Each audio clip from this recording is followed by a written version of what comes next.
Hey guys, thanks for watching Retro Tech Toys. I'm going to try something a little different tonight. I'm getting my office set up at home here so that I can just kind of sit here and do like video blogs and, little updates and that sort of thing. And yeah, hopefully that goes pretty well. And I'm going to try to do something a little different every once in a while and see how it works out. One of the first things that I was thinking about talking about was I saw that Retro Games Limited was coming out with a VIC-20 remake, the VIC-20.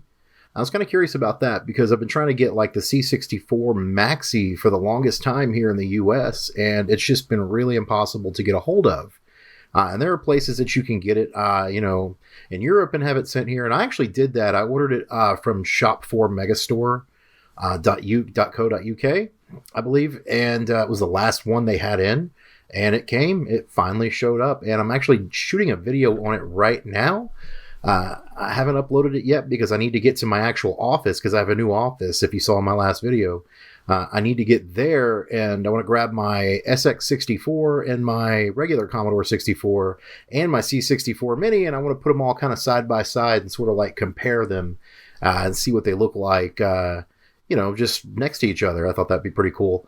I don't know how I feel about getting the VIC-20. It's the VIC-20 color computer. And because basically it seems like it's just a C64 Maxi with a coat of paint on it, which, that's kind of cool if you were more into the VIC-20 than you were the Commodore 64, because maybe you were around, when the VIC-20 was out and that's the main computer that you had and that's what you learned on. That'd be pretty cool. I'm not sure if I'm going to be getting it though. Thinking about it, but I've got the American version of the C64 Mini, and now I have the only version that exists of the C64 Maxi, and I realize it's not called the C64 Maxi, but that's what everyone calls it, so that's what I'm going to call it. It's just the C64 full size.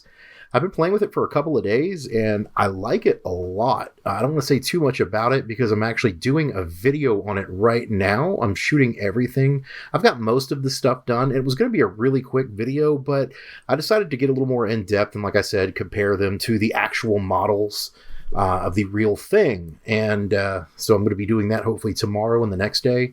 And hopefully I'll have that video uploaded soon.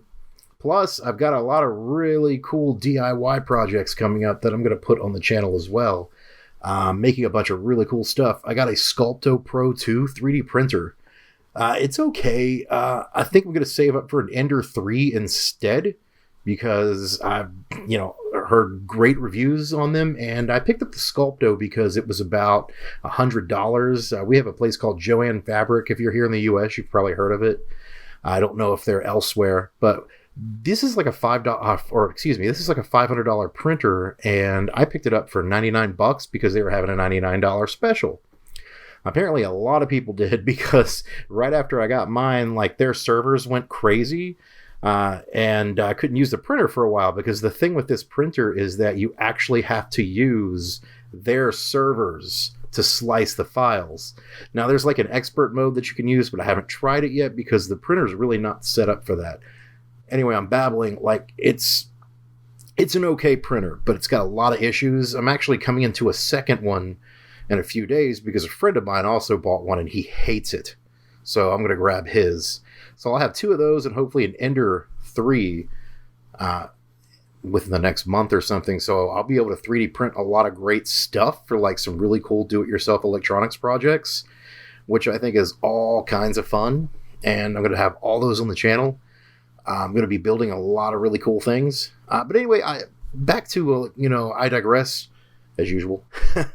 But back to the VIC-20. What do you guys think about it? Are you thinking about picking up one of these things? I was looking at a couple of articles. I was looking at an article on Forbes, and then I saw an article on PCGamesN.com. And it's saying the VIC-20, the most beloved PC console hybrid of the 1980s, is making a comeback. Whether you're a lover of all things retro or simply someone who lived through the 1980s and wants to rekindle little techie nostalgia, seeing the Commodore VIC-20 should send shivers down your spine. Good shivers. But anyway, it's talking about how it's back and how it's all this other stuff, and I'm not so sure. I mean, it's basically the C64 Maxi, with a different coat of paint on it, which is fine because the C64 Maxi has a VIC-20 mode. It's got a PAL VIC-20 mode, an NTSC VIC-20 mode. It's got PAL and NTSC C64 modes. So that's cool. I mean, it's just a different thing. But my kind of frustration is that they still haven't made the C64 full-size available in the US, and now they're coming out with this VIC-20, and that's probably not going to be available in the US for the longest time. So now we have two versions of this computer, and they're not available here. And I realize, there's so much more to the world than just the US, but, I live in the US, so I really would like to be able to get these. And I realize that there's probably a way bigger fan base in the UK and other parts of Europe, maybe Germany, than we have here. But, man, we do have a pretty rabid fan base here as well. And, I think with the internet and the age of technology and the age of information, a lot more people in the U.S. know about these computers now than they did then. And even when they were somewhat popular in their heyday here. And you got a whole younger generation that I think probably would like to play around with these things too. So it'd be nice if they would get them, readily available in other countries. And I realize all this horrible stuff we're going through with the pandemic, and I know that makes it really difficult. I just kind of found it odd that they put out a VIC-20 when they still haven't got the C64 full-size pretty much everywhere that they want to get it in terms of availability. But anyway, whatever. Like I said, I have the C64 Maxi and the C64 Mini, and they're really, really cool. Both of them are awesome. The micro switch joystick on the Maxi is so much better than the one on the Mini.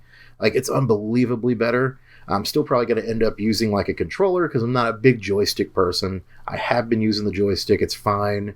I'll probably leave it plugged in because it's got a bunch of menu options that you can use on it. So I'll probably just have it sitting on my desk, and I have a couple of USB joysticks that I'm hoping would work with it. But I think that's really all I've got for today. I was just kind of curious what you guys thought about the new VIC-20 remake that's coming out, and just retro games products in general. The Mini, the Maxi, the VIC-20, all that good stuff. And one thing that I heard somebody bring up that I thought would be super cool is if they released an Amiga 500, and I don't think I'd want a Mini. I'd want a full size on that. I mean, a Mini would be kind of cool, but full size would be where I would go with that. So what do you guys think about that? Would you like to see an Amiga come out as well? Because I think that'd be pretty neat. Anyway, that's all I have for today. I'll be doing some more of these later, and hopefully you guys enjoy a little bit more of a one-on-one type thing, because I've finally got a setup to where I can kind of do that now. And I'll be doing some of these from the office too. Like I said, I've got that storage unit now that I'm setting up as an office. Super awesome. But anyway, that's it. Thanks for watching, and I'll see you really soon with some cool projects.